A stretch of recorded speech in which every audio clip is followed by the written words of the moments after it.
Hi there, this is Nick at Burtness Chevrolet, Buick GMC right here in Whitewater, Wisconsin. I am back today with another how-to video. Hey, are you tired of waking up in the morning and getting out to a cold car, or after work it's all cold and frosted up? Well, I have the perfect solution for you here if your vehicle is equipped with heated seats and remote start.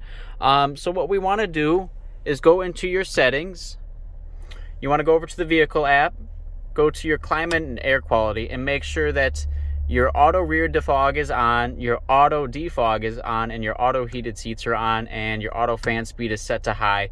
What this is going to do is, while your vehicle is on with remote start, your heated seats will start warming up for you, and then your windows will start defrosting for you as well. So hopefully when you get out to your vehicle in the morning or after work, everything is nice and warmed up for you. Your windows are nice and clear. That way you can just have a nice relaxing drive home.